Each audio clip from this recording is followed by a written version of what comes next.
In today's video, I'm going to teach you how to manage employee advances in QuickBooks Online. When an employee needs money ahead of their regular paycheck, it's important to track that advance properly so your books stay accurate. We'll walk through how to set this up in QuickBooks Online and how to record the payment so you always know exactly how much is owed and where it sits on your balance sheet. To start, we're going to create a dedicated asset account just for employee advances. In QuickBooks Online, head over to the Accounting menu. From there, choose Chart of Accounts. This is the central list of all the accounts your company uses to track money in and out. In the Chart of Accounts, look for the New button, usually at the top right, and click it to create a new account. In the window that opens, you'll see options for account type and detail type. For the account type, choose Other Current Assets. This tells QuickBooks that this is money your business expects to get back within the short term. For the detail type, select Employee Cash Advances. This is specifically designed for tracking money you lend to employees. Next, give the account a clear, descriptive name so it's easy to recognize later. Something like Employee Advances works well. If you prefer more detail for tracking by person, you might use a naming convention like Loan, Employee, but keep it simple and consistent. You don't need to add an opening balance here. This account will build up as you record advances.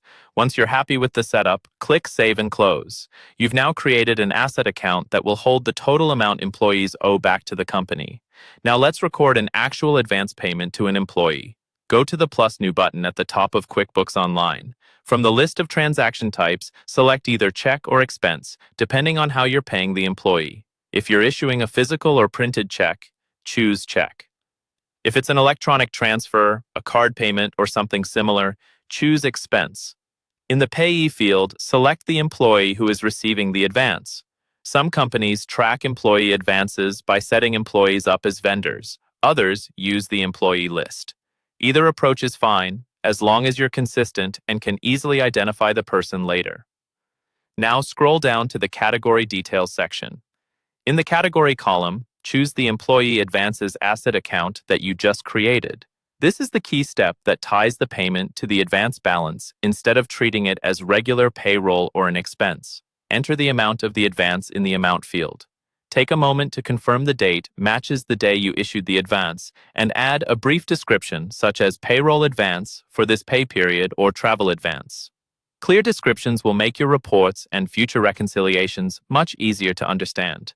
Once you've reviewed everything for accuracy, click Save and Close. This transaction records the payment going out to the employee and, at the same time, increases the balance in your Employee Advances Asset account. From now on, you can look at that account to see how much is still outstanding in employee advances and make sure everything is repaid and accounted for correctly.